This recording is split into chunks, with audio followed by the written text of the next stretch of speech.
Hello, clever people, and welcome to my review for Pitch Perfect 3. So, just as a little announcement, I want to wish all my viewers happy holidays, and whether you celebrate Christmas, or Hanukkah, or Kwanzaa, whatever, or Boxing Day, happy holidays. And I'm sorry that I haven't gotten reviews out in the past week and a half or so. It's been a little while, but I've just been spending time with family during Christmas and all that. So I will be having a couple, like 3 reviews or maybe 4 reviews come out in the next couple of days. And then there's still some movies I need to see, like Father Figures and Jumanji, Welcome to the Jungle. The whole time, the next 2 weeks really are kind of dead in terms of movies, because there's nothing coming out on the 29th, so I will be reviewing all of the movies from the 22nd and All the Money in the World from the 25th, and hopefully I can get those all done before the new year, or maybe even a little after, but regardless of that, I am now reviewing Pitch Perfect 3. So Pitch Perfect 3 is the 3rd installment in the Pitch Perfect franchise. It's a franchise that hasn't really been avoidable recently. It has been everywhere and everything. Everyone's been talking about it. It's advertised to all sorts of vendors. It's basically been everywhere. If you haven't heard of this trilogy, I'm wondering what rock you're living under, and I'd like to go live under it, because this whole trilogy to me has just been very bloated, because it's a big thing with teenagers, and it was even a big thing in elementary school, it was a big thing in middle school, and now of course it's a big thing in high school. And the thing is, I have not always absolutely hated this series. I thought the first one was fine. It was fun. It was like a 6 out of 10. The second one I really did hate, though. I gave that like a 3, maybe even lower. I thought it was just miserable. So I went into the third thinking that it was going to go downhill even more.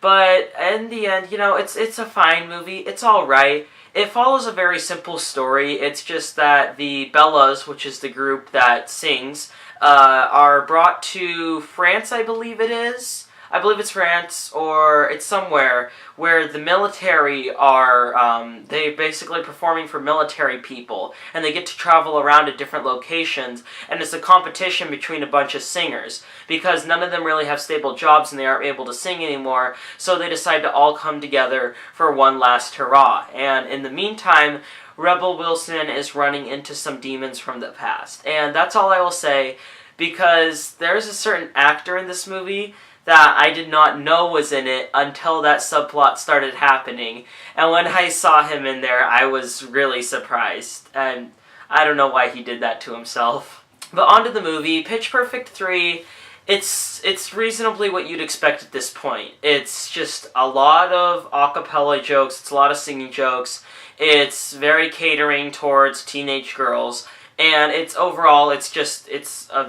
exactly what you're expecting. And the thing is, at this point, this franchise does have quite a lot of personality to it. There's definitely a lot here that feels very, you know, bright and vivid and feels very alive, and you can feel that while watching it. And because of that, Pitch Perfect 3 can be entertaining. I enjoyed watching it. It was not good in any way, shape, or form. In fact, it could be quite painful at times, but I can say that this movie does have a lot of spunk and a lot of personality, and you can go into it knowing what you're going to get and knowing that it's the type of movie that you will enjoy and you will definitely like it.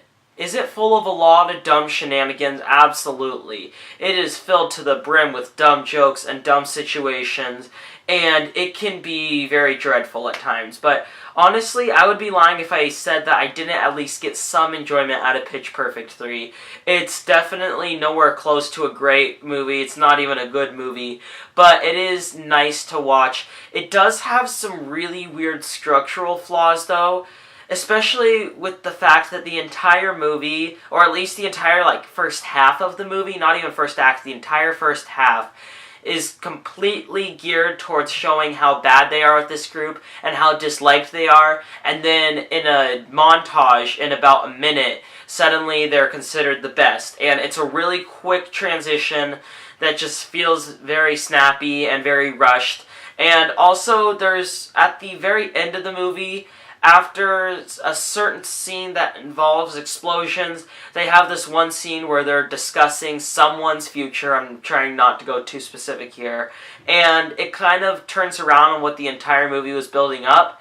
And I can't really discuss that without spoilers, but that's just completely dumb. So, like I said, there are a lot of dumb instances in this movie. But I can say Pitch Perfect 3 is a fine movie if you go in knowing what you're going to get. If you liked the other two, you'll like this one. It's just like the other ones. It breaks no new ground. It follows everything, every single cliche that you can imagine. But I will say that it is fine. It's whatever. It's a feature film. I don't know. I really don't know anymore. I will give Pitch Perfect 3 a 5 out of 10. Alright, that concludes my review for Pitch Perfect 3. What are your thoughts on this film, or what did you think of the other films in the Pitch Perfect franchise? Comment in the comment section below and let me know. I'm Robert Burke, and this has been The Clever Critics. Goodbye.